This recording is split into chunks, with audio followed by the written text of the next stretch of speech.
안녕하세요. 파산관제인 홍익필 변호사입니다. 이번 시간에는 법인 파산 사건의 효율적 처리 방안에 대한 한번 판사님이 쓰신 논문을 한번 같이 공부해 보겠습니다. 이동현 판사님이라고 서울중앙지방법원, 지금은 이제 회생법원이겠지만 그 당시에는 중앙법원 판사님이었습니다. 논문의 그 목차는 법인 파산제도의 목적, 효율성, 논의 순서, 법인 파산 사건의 접수, 종료, 평가 및 시사점, 법인 파산 절차의 간이화, 패스트트랙, 관제 업무에 대한 효율적 관리 방법. 그래서 법인 파산에 대해서 궁금하신 분들, 파산관제 임기제의 활용 여러 가지가 있습니다. 법인 파산 제도에 대해서 궁금하신 분들이 좀 도움이 될 수 있습니다. 출처는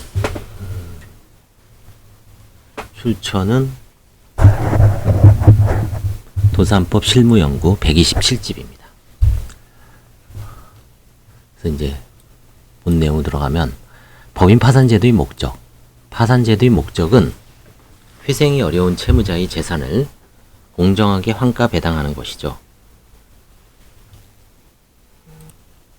파산제도의 목적은 회생이 어려운 채무자의 재산을 공정하게 환가 배당하는 것이 법 제1조에 나와 있습니다. 즉 파산 절차는 경제적 파산 상태에 있는 채무자의 총재산을 강제적으로 관리 환가하여 전체 채권자에게 공평하게 분배하고 변제를 행하는 것입니다. 법인 파산 절차에서의 효율성. 이건 이제 법인 파산도 그렇고 개인 파산도 그렇고 집단적 추심 절차로서 파산 절차의 존재 이유.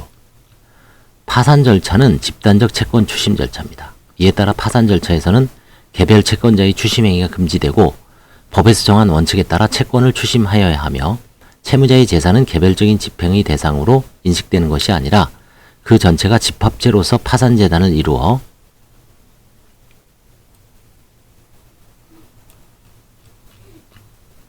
채권 추심에 사용되겠죠. 파산 절차의 존재 이유는 파산 절차에 따른 집단적 채권 추심 절차가 개별적 추심 절차에 비해 채권자들이 전략 비용을 감소시키고 자산 집합의 가치를 증대시키며 절차 비용을 감소시키므로 채권자들이 사전에 협상 기회를 가졌더라면 파산 절차를 진행하기로 합의하였을 것이라는 점에 있다. 따라서 파산 절차는 신속하고 저렴하면서도 배당을 극대화시킬 수 있는 절차가 되어야 하고 이러한 효율성은 파산 절차의 존재 이유 중 하나입니다. 자산 가치 감소, 비용의 증가. 파산 절차는 채무자의 재산을 전부 금전으로 환가하여 배당한다는 점에 그 특색이 있고 적정한 환가는 파산관제인의 직무 중에서 가장 중요한 직무입니다. 파산관제인은 적정한 환가를 위해 선량한 관리자의 주의 의무에 반하지 않는 한 원칙적으로 파산재단에 속하는 재산을 적당한 시기 방법으로 환가할 재량권을 가집니다. 그러나 파산 절차에서는 시간이 흐를수록 자산 가치가 급격히 떨어지고 자산이 멸실되거나 점유 관리에 따른 비용이 증가할 가능성이 있죠. 따라서 파산관제인은 가능한 한 빨리 환가 절차에 착수하여 신속하게 환가 업무를 수행해야 합니다.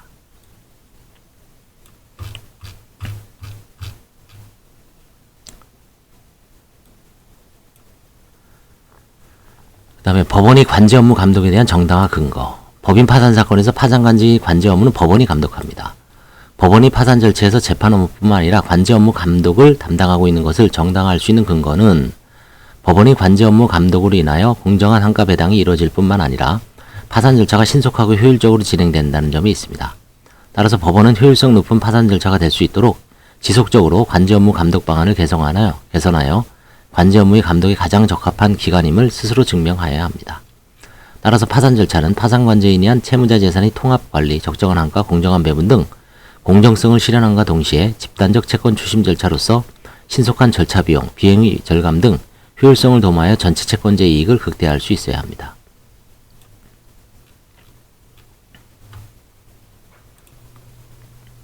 논의 순서. 먼저 서울중앙지방법원이 2008년에서 12년까지 법인 파산 사건의 접수 현황, 20회지 및 종결 사건의 처리 기간을 분석하여 파산 절차의 신속한 진행을 위한 시사점을 알아보고 파산 절차의 신속한 진행을 위해 법인 파산 절차에서의 패스트트랙, 채권조사 확정 재판, 부인의 청구 등 파산 절차의 간이화 방안을 모색해보며 관제 및 효율적인 관리 감독 방안으로서 장기적인 평가를 통한 파산관제인의 교체, 새로운 보존지칙 전면 시행, 임치금 관리 방식 개선 등에 관하여 논의하고자 한다.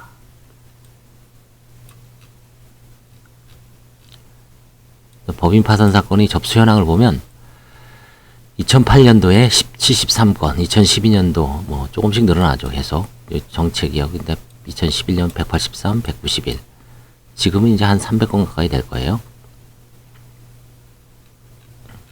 그 다음에 이제 선고시부터 종료까지 기간은 대략 676일. 그쵸? 20페이지. 그러니까 돈을 못 나눠주는 사건은 676일. 종결은 1503, 거의 3년 걸리죠. 그쵸? 10년 걸리는 것도 있습니다. 짧은 건 71일, 441일. 그걸 한번 참고해 보십시오. 법인 파산도 1년 이상 걸리는 게 대부분이죠. 2012년도 20페이지. 그래도 많이 단축됐습니다. 448일. 종결, 배당이 있는 사건은 1150일. 그렇죠? 그래서 20페이지 하는데 평균 595일. 1년 반 정도 걸리죠. 평가의 시사점. 처리기간이 지속적인 단축.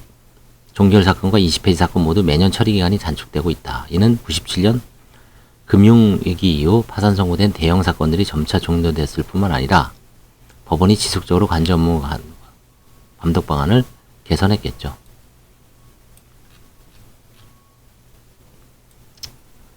개선하고 효율적인 처리 방안을 마련해왔기 때문에 평가된다. 참고로 미국은 94년부터 2000년 사이에 종결된 챕터 7 사건, 이게 파산 사건입니다. 파산 사건 중 한가할 수 있는 어셋 케이스. 에셋 케이스의 경우 파산 접수 후 2에서 3년 사이에 가장 많은 사건이 처리되었으므로 우리나라와 파산 사건 처리 기간이 비슷한 것으로 보인다. 그러니까 이제 재산이 있는 사건은 2, 3년 걸리고 재산이 없는 사건은 한 1년 조금 플러스 알파. 이렇게 보시면 되죠. 플러스 마이너스 알파. 실제 94년 미국 23개 구역에 접수된 주요 기업 사건 중 파산 사건 123건, 결련 파산 사건 26건을 조사한 결과 일반 파산 사건, 처음부터 파산을 신청하여 파산이 선고된 사건이 처리기간 평균은 631일, 결련 파산 사건 평균 처리기간 1875일, 전체는 2년 넘었죠. 따라서 앞으로도 불필요한 절차나 파산관제 업무 소홀로 종료가 지연되는 것은 아닌지 점검하고 파산관제인이 한가 업무에 집중하여 절차를 신속하게 진행할 수 있도록 제도를 개선해 나갈 필요가 있다. 법인 파산 사건이 증가. 2008년 이후 법인 파산 신청 건수가 급속히 증가하여 2012년도에는 2008년보다 신청 건수가 2.6배 증가했습니다. 지금도 아마 계속 늘어나는 추세예요. 저 같은 사람도 법인 파산을 신청하는 판이니 뭐 지금 그쵸? 많이 발굴을 해서 유튜브 같은 걸 통해서 2008년에서 12년 접수된 사건 중 각하, 기각, 이송, 동시폐지 사건을 제외하고 파산 선고 후 실질적으로 파산관제인이 관저 업무를 진행한 사건이 총 478건이 매매 같은 기간 20페이지 종결된 사건은 325건에 불과함. 결국 법원이 관저 업무를 감독할 사건이 153건 늘어난 것임. 특히 2011년부터 금융위기 여파로 법인 파산 사건이 크게 늘어난 반면에 종결 20페이지 등 종료 사건은 크게 늘어나지 않아 법원이 감독 업무가 가중되고 있다. 그래서 신속하게 유도할 필요가 있다. 그 다음에 절차의 간이와 신속화 요청. 채권자는 배당이 조기에 이루어지거나 20페이지 절차가 신속하게 마무리되어 부실채권을 신속하게 손금으로 처리하여 세자상 혜택을 누리다. 이게 이제 법인파산법에 있어요. 법인파산 사건의 유리한 점이 채권자는 파산 선고 자체만 가지고 곧바로 대손금이나 대손세액을 공제받을 수 있는 것이 아니라 법인 파산이 폐지되거나 종결되는 등 채권을 회수할 수 없음이 확정되어야 이제 이 대손세액 공제를 받아요. 그래서 파산 절차를 신속하게 해주는 게 채권자 입장에서도 유리하죠. 채무자의 종전 대표에서도 파산 절차가 조속히 마련돼야 재기 발표를 마련하죠. 이게 뭔가 계속 걸려 있으면 새로운 재기하는데 좀 찝찝하고 신경 쓰이고, 그렇죠? 이와 관련해 2012년 12월 11일 서울중앙지법 파산부 개최한 중소기업 회생 절차 개선을 위한 간담회에서는 중소기업청은 회생 퇴출 절차가 복잡하고 파산 종결까지 장시간이 소요된다며 파산 절차의 신속화를 요구하기도 하였습니다. 이게 거래계의 어떤 요구사항이기도 하죠. 그러나 현재로서는 채무자나 채권자가 파산 신청을 하는 경우 파산 절차가 종료될 때까지 평균 2, 3년의 정도의 기간이 소요되므로 채권자나 채무자의 기대에 부응하지 못하고 있음 보임. 따라서 새로운 시각으로 파산 절차에서 불필요한 요소를 제거하고 절차를 간이하고 신속하여 신속하게 절차를 종료할 수 있는 이제 방안을 모색해야 된다. 그래서 이제 항상 우리 개인 파산에서도 이제 패스트트랙이 지금 적용되는 거고 법인 내에서도 마찬가지입니다. 항상 어떻게 하면 좀 빨리 진행할 수 있는가를 법원은 계속 논의를 하죠. 그렇죠? 그래서 논의 배경, 법인 파산 절차의 개요. 법 312조 2항은 채권 신고기간은 파산 선고일부터 2주에서 3월, 제1의 채권자 집회는 파산 선고일부터 4월 이내, 채권 조사기일은 채권 시간 말일부터 1주에서 1월 기간 내에 정하도록 하고 있습니다. 서울중앙지법은 통상 채권 신고기간은 파산 선고일부터 4주 전후, 제1의 채권자 집회와 채권 조사기일을 채권 신고기간 말일부터 1개월 이내로 정하며 제1의 채권자 집회와 채권 조사기일을 병합하고 개최함. 그리고 임무 종류에 따른 채권자 집회는 빨라도 채권 조사기일에 조사된 채권에 대한 파산 채권 조사 확정 재판 신청 기간이 한 달 후에 지난 후에 개최하고 있다.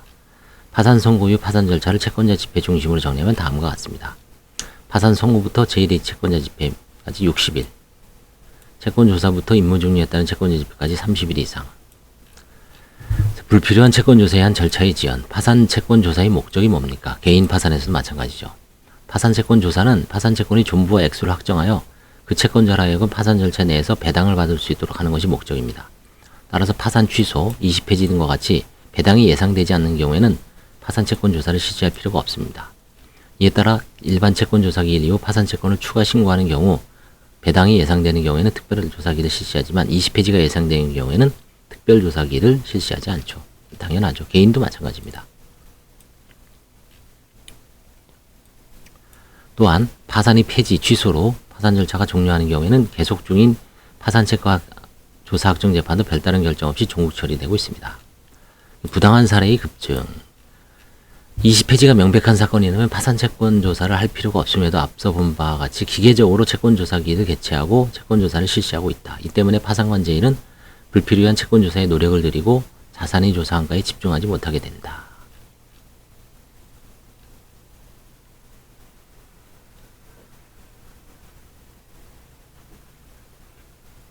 파산 채권자가 배당을 받을 수 없음을 알고도 자신이 파산 채권을 순금으로 처리하기 위해 또는 노량진 역사 주식회사 사건과 같이 이후 법적 분쟁에서 중요한 증거로 사용하기 위해 파산 채권 조사 확정 재판을 강력히 요구하는 경우가 있고 파산 채권 조사 확정 재판의 진행으로 파산 폐지 등이 늦어진 사례가 있습니다. 20폐지가 예상되는 경우 복잡하고 불필요한 파산 채권 조사 자체를 생략하는 새로운 유형의 간이 파산 절차, 이른바 법인 파산 패스트트랙을 도입하면 파산 채권 조사 및 조사 확정 재판에 드는 수고를 덜고 더욱 신속하게 종결할 수 있다. 20폐지는 이제 돈을 나눠주지 못하는 거죠. 비교, 외국의 사례, 일본, 관련 규정, 파산법 31조, 파산 절차 개시 결정과 동시에 정하는 사항. 전자 1호 및 3호의 규정에도 불구하고 재판소는 파산자를 가지고 파산 절차를 지급하기 부족하다고 우려가 인정되는 경우에는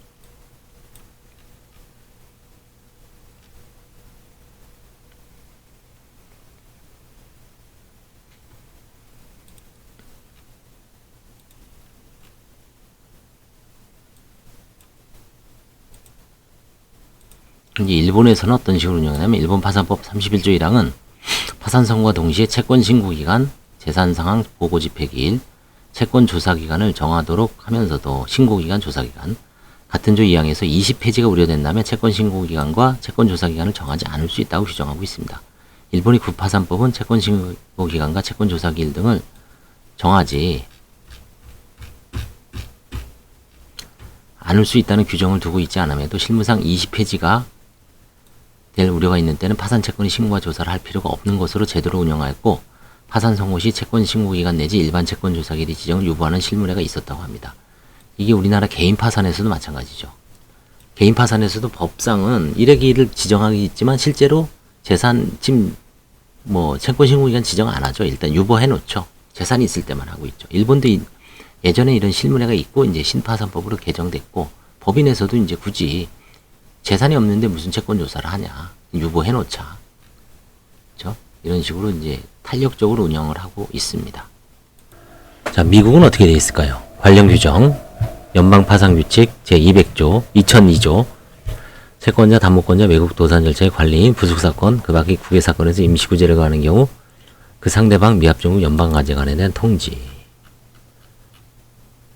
배당이 없다는 통지, 7장 파산사건에서 부속서류상 배당금을 지급할 수 있을 정도의 자산이 없는 것으로 보인다면 채권자 집회 통지는 채권 신고를 할 필요가 없고 충분한 자산이 발견되어 배당금 지급이 가능하게 되면 채권 신고에 대한 추가 통지가 있을 것이라는 진술을 포함할 수 있다. 그렇죠? 대부분 비슷하죠. 있으면 주겠다. 없으면 뭐 안 하겠다 이거죠. 다음에 하겠다. 그래서 이제 이렇게 미국의 파산 절차의 흐름을 도식화하면 다음과 같습니다. 볼까요?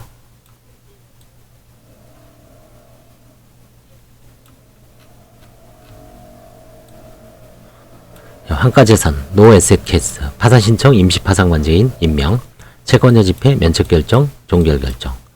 환가재산이 있는 경우 에셋케이스, 파산신청, 임시파산관제인 임명, 채권자 집회, 면책결정, 채권신고, 환가, 최종계산보고, 배당 종결결정. 미국이 이렇게 면책결정을 먼저 하기도 합니다. 우리나라는 종결결정 전에 물론 면책결정을 하지만 배당을 하고서 다 나중에 면책을 하죠. 이게 좀 차이점이 있습니다.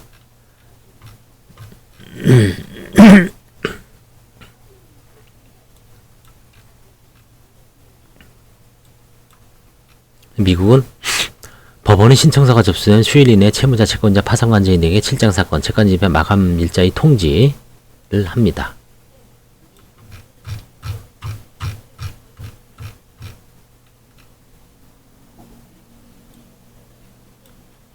채무자에게 재산이 없는 경우는 파산재단에 재산이 없으므로 추후 통지가 있기 전까지는 채권 신고를 하지 말라고 통지하고, 재산이 있는 경우에 통지합니다. 신고하라고. 법원은 나중에 배당 가능성이 있다고 판명되면 채권 신고를 새로 설정하고 통지하여 그 채권 신고원에 결국 이제 돈 나눠주면 신고를 하라고 나중에 알려줄 수밖에 없죠. 그렇죠? 독일 도산법 28조, 도산법 29조. 운영은 독일은 도산관리 선출 등한 채권자 집회와 그 이후에 신고된 채권을 조사하기 위한 채권자 집회의 일시를 도산 개시 결정과 동시에 정하고 있고, 보고일과 조사기일을 병합할 수 있도록 하고 있습니다. 다만 채권 신고일이나 조사기일을 추지 지정할 수 있다는 규정도 없고, 이를 인정하였다는 사례는 발견되지 않습니다.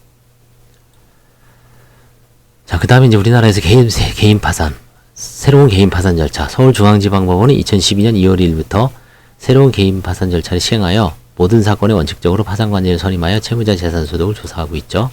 지금도 이렇습니다. 개인 파산 사건 중 동시 폐지가 다수일 경우에는 채권조사 자체를 실시하지 않았으나, 파산관제인 선임이 원칙이 되면서 채권조사를 실시하지 않는 것을 원칙으로 할 것이 논란이 있었으나, 종래 파산관제인 선임 사건과 같이 새로운 개인 파산 절차에서도 원칙적으로 채권조사를 실시하지 않고 있습니다. 28. 그렇죠. 박정호 판사.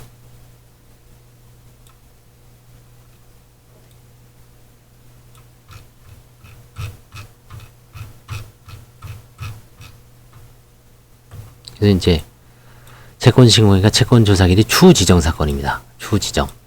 관제인이 선임하더라도 배당 실시하지 않는 것이 대부분이죠. 예상되는 경우는 파산 선고 결정에서 추후 지정한다라고 합니다. 그래서 이때는 채권 조사를 실시하지 않고 있습니다. 양식도 안 보내고요.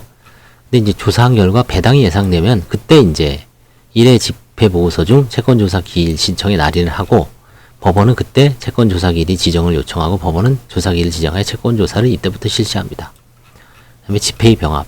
파산관제인 업무가 제1회 채권자 집회까지 종결될 수 있으므로 파산 선고 결정에서 제1회 채권자 집회 파산 폐지가 의견 정치, 임무 종료, 개선 보고를 병합하여 개최하고 있습니다. 파산 관제인이 1회 채권자 집회까지 모든 업무를 마친 경우에는 법원은 집회 종료와 함께 20폐지 결정을 하고 있죠. 법인 파산 패스트트랙의 내용. 파산 선고 직후 파산 선고 결정. 파산 선고 결정문에는 종래와 같이 채권 신고 기간과 채권 조사 기일을 지정하고요. 파산 관제인이 조기 분류. 파산 관제인은 파산 선고 한 달 이내에 채무자의 재산 및 부채 상황을 파악하고요. 이때 배당이 이루어지기 어려운 사건, 조세임금 등 재산 채권이 많거나 채권자 파산 지정에서 신청이 예납금을 냈으나 한가할 만한 재산이 없어 결국 20폐지할 것이 명백한 사건을 조기에 선별하여 전무착수 보고서에 이를 기재하고 법원과 채권 조사를 실시하는 방안을 미리 상의한답니다. 채권 신고기간 마감 전후 주요 내용. 파산관제는 신고기간이 종료되기 직전에 법원에 채무자의 재산 상태 등에 대한 보고와 동시에 채권 신고기간 채권 조사 기일이 추지정을 요청하는 보고 문건을 올림. 법원은 이제 추지정하는 결정을 하고 공고하며 송달에 가능한 결정을 공고함. 채권 신고기간과 채권 조사기 추지정이 가능한지 개인 파산처럼. 여기는 이제 달리 추후 지정 등 할 수 있는 예를 들어 채권 신고 기간 등을 추지정할 수는 없다라고 위법이 아니냐 의문이 들 수 있습니다. 그러나 일본 부파산법에서도 이걸 유보하는 규정이 없다면서도 이렇게 운영했죠. 우리나라 개인 파산도 마찬가지입니다. 현재 우리나라 개인 파산 사건의 실무도 채권 신고기가 채권 조사기를 추지정하는 것을 원칙으로 하고 있으며 채권 신고기가 채권 조사기일에 관한 규정은 훈시 규정에 불과하다는 일반적인 견해다. 따라서 추지정 가능하다. 그렇죠?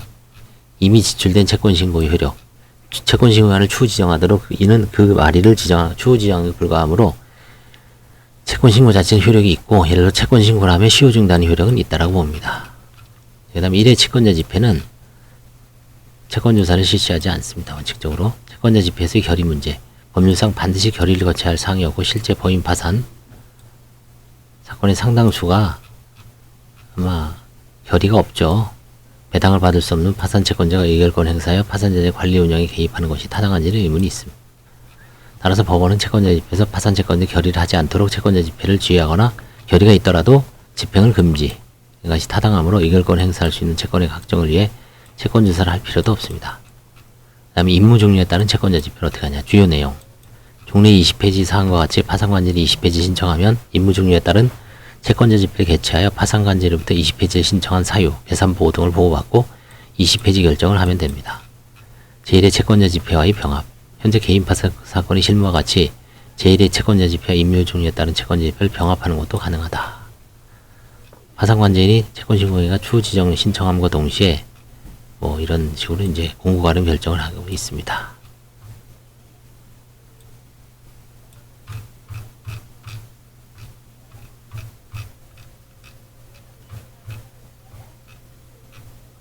이런 식으로 하면 이제 효율적인 기대가 가능하다.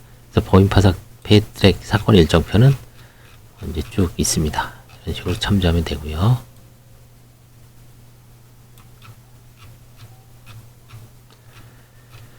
이제 법인에서도 잠실 동아타워 개발 주식회사 사건에서 배당이 실시되지 않을 것이라 명백히 예상되는 사건, 주로 이제 SPC, 특수목적회사, 유동화 전문회사, 유한회사 등을 중심으로 시범 시행을 하여 문제점을 검증할 필요가 있음. 잠실 동아타워 개발 주식회사 유일한 파산 채권자의 신청인이 부동산 매각을 위해 설립한 특수목적회사로 채권자 파산 신청이 있음이므로 예납금은 신청인에게 돌려줘야 하고 현재 시제와 보관하고 있는 재산이 하나도 없는 것으로 확인되어 파산권자에게 법인 파산 패스트트랙을 설명하고 시범 시행을 실시했습니다. 주요 일지 3월 파산 선고하고요. 파산관제인은 2월 12일 날 관제인 점유관리 착수보고서 제출하고 2월 25일 날 현황 보고서 제출하고 한가할 재산이 없다. 그렇죠? 거의 일주일 만에 합니다. 20페이지 허가 신청.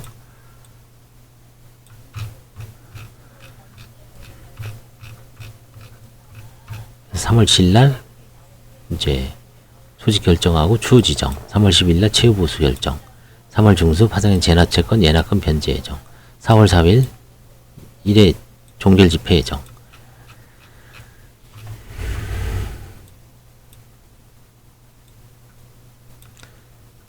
그래서 시범 실시를 확대했습니다. 잠실 동아타워 개발 주식회사는 신청인이 유일한 파산 채권자인 사건이므로 위 사건만으로 법인 파산 패스트트랙에 대한 채권자들의 반응, 운영상의 문제점을 살펴보는 데 한계가 있었다. 그래서 이제 계속 점검할 예정이었다. 그다음에 파산관제인에게 이제 홍보하고, 그렇죠? 파산관제인에게 이런 식으로 홍보하고.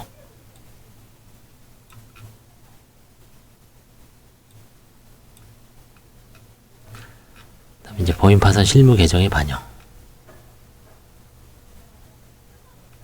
체계적 교과서에 이런 식으로 이제 반영했다는 얘기입니다. 그 다음에 이제 결정이 가니야. 개인에서는 마찬가지죠. 결정을 이렇게 통합했죠. 법인 파산 사건이 급속히 늘어남에 따라 이에 부사하는 채권조사학정재판 분위 청구 사건이 크게 증가하고 있죠. 제1저축은행, 프라임저축은행, 제1, 제2저축은행, 전국교수공제회 등 사건의 규모가 크고 채권 주수가 수천 명에 달하며 채권자 사이에 다툼이 심한 사건에 대해 파산 선고이 됐고요. 조사학정재판이 이미 접수 사건이 82%라고 했다. 그래서 간이하의 필요성. 법은 채권 확정이나 부인권 행사에 관해 변론 절차를 거치는 소송을 제기에 앞서 보다 간이 신속한 절차인 조사학정재판이나 부인의 청구를 거치도록 하고 절차의 신속한 합리화를 도모했음. 그러나 채권 조사학정재판 등이 크게 늘어남에 따라 향후 채권 조사확정 재판이 미확정으로 절차가 지연될 우려가 있고 재판 업무 부담이 가중이 되고 있죠. 또한 채권 조사확정 재판과 부인이 정원이 신문을 거치긴 하지만 변론을 개최하여 증인신문, 사실조회 등 정식의 증거조사 절차를 거치지 않으므로 충실한 재판이 될 것이라고 기대하기 어렵습니다. 또한 이에 대해서 다투는 경우 다시 일반 민사소송을 1심부터 제기할 수 있으므로 채권 조사확정 재판에 과도한 노력을 투입하는 것은 제도의 취지에 맞지 않는다. 따라서 채권 조사확정 재판과 부인이 청구 결정은 사건이 최종 결론을 내는 것이 아니라 파상관제인이 조사 결과를 신뢰하는 방향으로 신속하게 처리하고 상대방 이에 대해 이의소를 통해 다툴 수 있는 기회를 충분히 제공하는 것이라는 인식전환이 필요하다. 주요 내용, 파상관제인이 사건을 조기 검토해야 되겠죠.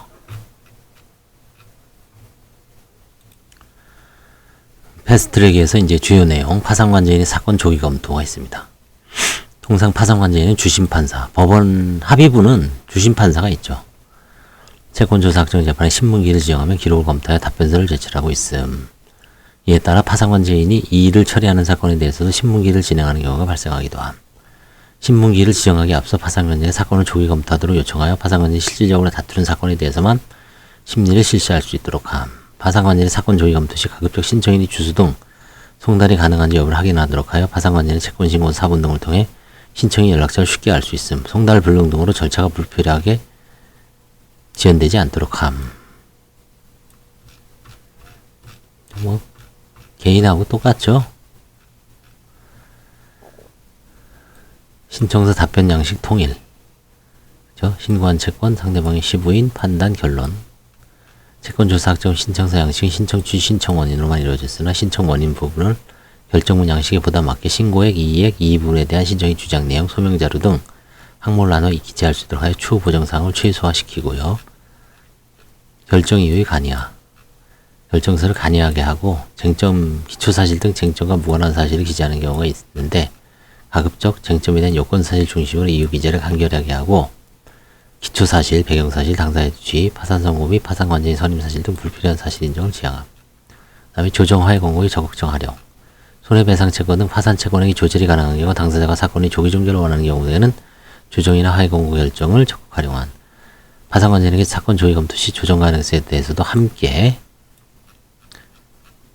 검토하고 조정이 가능한 사건에 대해서 조정을 위해 신문기를 속행하는 일이 없도록 가급적 신문 이전에 조정안을 만들어 이제 권고한다는 얘기죠. 그 다음에 이제 관제 업무에 대한 효율적인 관리 감독 방안. 이게 법인 파산에 대한 거지만 뭐 개인도 비슷합니다. 관제 업무에 대한 감독, 신속한 파산 절차 진행에 대한 이해관계. 파산관제인이 보수는 파산관제인이 수입한 파산재단이 가액에 비례하죠. 파산관제인 선임은 현재 파산관제인을 담당하고 있는 사건 수가 적은 순서대로 선임되고 있습니다. 법원은 1년에 13개를 기준으로 하는 것 같아요. 따라서 파산관제는 일반적으로 수주액을 높이고 파산 절차를 신속하게 진행할 요인이 있음. 다만 파산재단을 통해 수입을 얻는 보조인의 경우 안정적인 수입을 올리기 위해 파산 절차를 신속하게 진행하여 비용을 절감하려는 노력을 하지 않게 됨. 파산관제인 소속 보조인에게 안정적인 수입을 보장해 주려 한다면 파산 절차를 신속하고도 저렴하게 처리해야 할 요인이 사라지게 됨. 개별 사건에 대한 감독. 파산관제는 자신의 재량에 따라 파산재단을 관리 처분하는 업무를 수행할 수 있지만 법원이 감독을 받습니다. 법원은 개별 사건에서 파산관제에 대한 일정한 사건에 대한 보고 요구, 면담, 파산의 행위에 대한 허가 등을 통해 감독권을 행사하고 있죠. 다만 일반적으로 법원의 감독권에 대해서 파산관제 업무에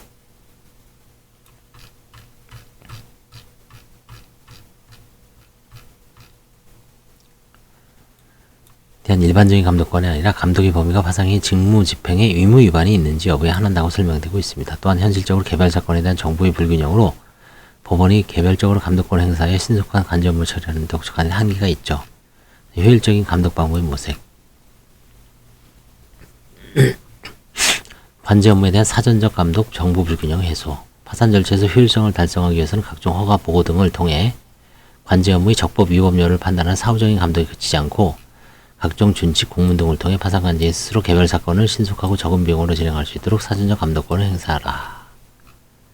다음에 이제 선관주의무를 다할 수 있도록 정보 불균형을 해소해야 된다. 감시하고 파산관제인 선임 해임 권한. 선임하고 직권으로 해임할 수 있습니다. 잘못했을 때 파산관제인을 반드시 신문하고 해임 결정에 즉시 항고를. 법원이 파산관제인 해임하는 경우는 거의 없음. 있는데 이제 간혹 있습니다. 옛날에 공고하는 거 봤어요. 근데 이제 대부분 사임 형태로 하죠. 개임하는 형태로.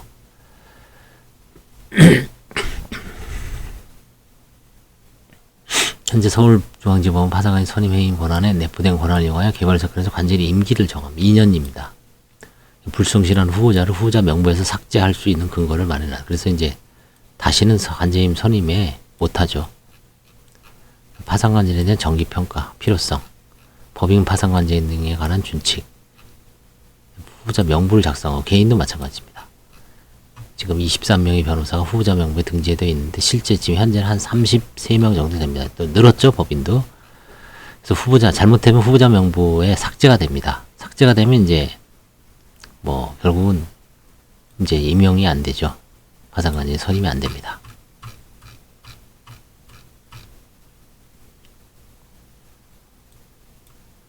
그래서 이제 재정형 과반수의 결의로 관제 업무를 수행할 의사나 능력이 없는 후보자를 삭제합니다. 몇 명 삭제된 것 같아요. 최근에. 정기평가의 필요성, 불성실한 파산관제 후보자의 배제. 법원에서 이제 가장 싫어한 거죠. 불성실한 거. 현재 법인 파산인 후조명에 등재된 변호사 중에서 담당하는 사건 수가 가장 적은 수대로 선임되고 있으므로, 그러니까 이제 13건이 넘으면은 안 줍니다. 사건이. 그럼 내가 만약에 이번 달에 2건을 해결했다. 그럼 11건이 되죠. 그럼 2건을 줘요. 그 다음에 뭐 8건까지 했으면 5건을 줄 수도 있습니다. 근데 계속 13건이 끝나지가 않아. 그러면 몇 달 굽죠. 법인은 참 이 사건 운도 좋아야 돼요. 괜히 엄한 사건 때문에 막 사건이 적체가 되면 못 받는 거예요. 그냥 굶는 거죠. 결국. 후자 명부에 등재되어 있는 이상 관제 업무를 다소 불성실하게 수행했던 평가를 받더라도 계속 파산관제인으로 선임될 수는 있습니다. 다만 이제 13건이 기준이니까 열심히 해야죠. 파산관제인 선임에 대한 기회보장. 파산관제인 업무에 관심 있는 변호사가 많이 있음에도, 그죠? 보시면 이제 뭐 5명 선발하는데 67명의 변호사가 지원해요. 요즘 뭐 10대 1입니다. 어렵죠. 변호사도 많으니까. 그래서 개인도 마찬가지고 진짜 뭐 한 10대 1 됩니다. 면접 보면은 뭐 의정부에서는 뭐 시험도 봤죠.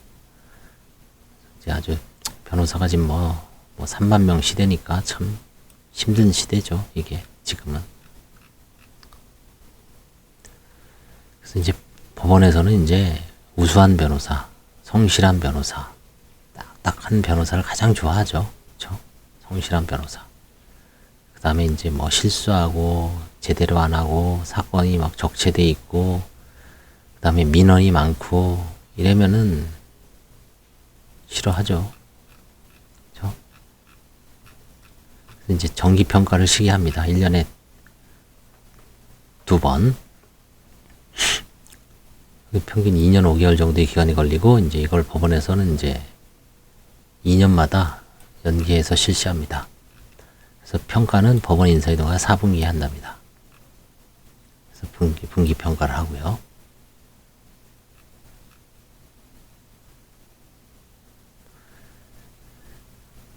그래서 이제 파산관제인 후보자 신규 모집 당시 2년마다 지금 개임하고 있습니다. 법원은 11월에서 1월 사이에 개임하고요. 개인은 7월에서 8월에, 그러니까 5월 달부터 이제 면접을 보죠. 4월 달에 공고 내고 5월 달에 면접 보고 신청서 받고 6월 달에 면접 보고 합격 발표하고 7월 달에 교육하고 이제 8월 달부터 이제 새로운 사건을 배당을 합니다. 교육도 한 7시간? 그렇죠? 요즘 많이 판사하고 이제 기존 선배 관제인들이 기본적인 교육을 합니다. 관제 업무에 대해서 전반적으로.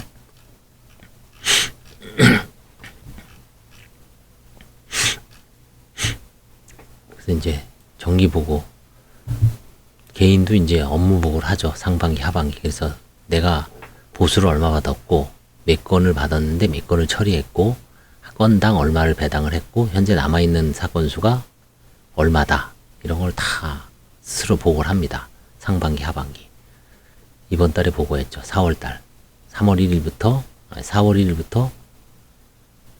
다음에 9월 30일까지. 그 다음에 10월 1일부터 3월 31일까지. 이거를 이제 상반기. 하반기는 4월 1일부터 9월 31일까지. 하반기. 이런 식으로 해서 이제 보고를 합니다. 법인은 약간 좀 차이가 있죠. 개인하고는. 뭐 비슷합니다. 근데 결국. 이제 법인은 건수가 많지 않죠. 개인은 법인은 1인당 13건 갖고 있는 거죠. 그쵸? 13건을 기본적으로. 근데 개인은, 뭐 어떤 변호사는, 왜냐면 개인은 똑같이 균분해서 배당을 하죠. 20건씩, 뭐 보통. 그러면 이제 1년에 240건을 주는데, 그래서 이런 식으로 해서 이제 보고를 하고요. 주심 판사별로 이제 평가서를 작성하죠. 그쵸? 평가하고, 그 다음에 위원회에서 심의하고, 이건 뭐 법원 내부에서 이루어지는 거기 때문에 우리는 잘 알 수는 없죠.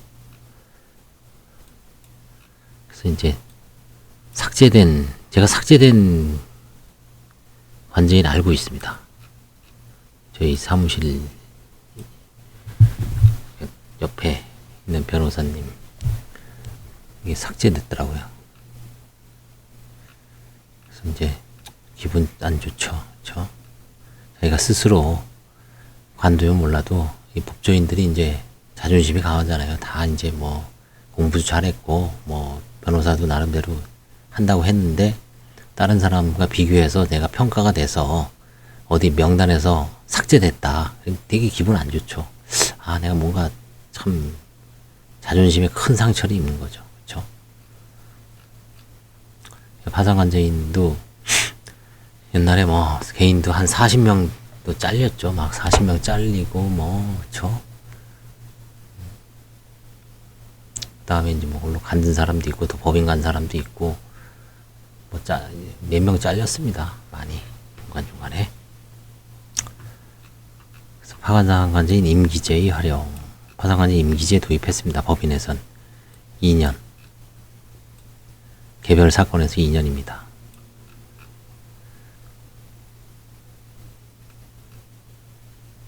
이제 장기 절차를 방지하기 위해서 도모했는데 법인은 사실 사건 수로 2년 한다는 게 좀 그렇죠.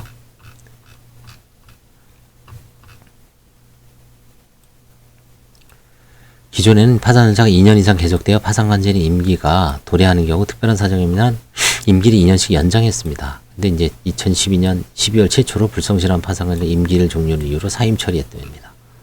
이제 충격파를 준 거죠. 임기 종료일을 요즘 이제 명시합니다. 그래서 이제 1년에 2번씩 점검하고요.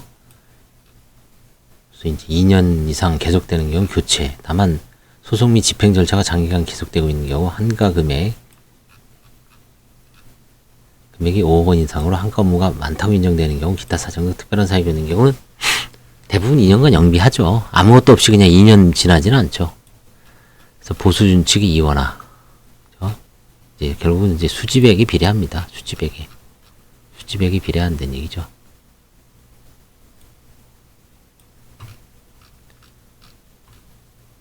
그래서 뭐 새로운 보수 준칙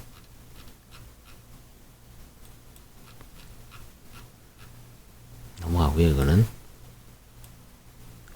그래서 기존 보수 새로운 보수 준칙 기준을 보면 이렇습니다. 만약에 수지백이 1억에서 2억이다. 그러면 700에서 1000만원 정도 받습니다. 2억에서 10억이다. 1000에서 1500만원. 10억이다. 그러면 한 2000만원 정도 받는 것 같아요. 2000만원.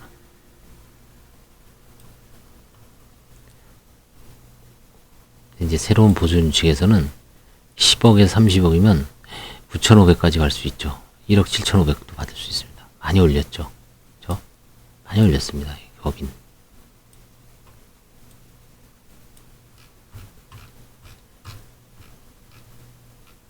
새로운 보수준칙.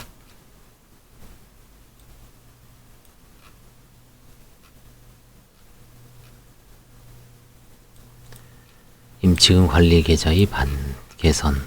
요즘은 통장 만들 때 일일이 다 하긴 하죠. 그래서 최종적으로는 결론. 파산제도는 채권자 평등의 원칙과 이익극대화라는 두 가지 이념을 중심으로 하고 파산사건 처리가 길어지면 경우에 따라서 10년 이상 걸린다고 하면 충실하게 할 수 없고 투표를 써서 반한다. 법원은 지속적으로 파산 절차 및 관저 업무 감독 방법을 개선하여 효율적으로 매일 회의하고 세미나하고 회의하고 그쵸. 이제 올해도 이제 뭔가 상반기에 코로나 때문에 못했지만 이제 하는 거죠. 뒤에 부분은 이제 양식입니다. 양식. 특별한 건 없어요. 이건 뒤에 볼만한 건 없죠. 본 내용은 다 끝났습니다. 추후 지정 다 끝났습니다. 그래서 효율적 방안 이제 좀 옛날 얘기인데 뭐 요즘도 이제 계속 이걸 이용해서 법인 사건이 어떻게 패스트트랙 되는지 한번 크게 도움은 안 되는 논문인데 알아봤습니다. 감사합니다.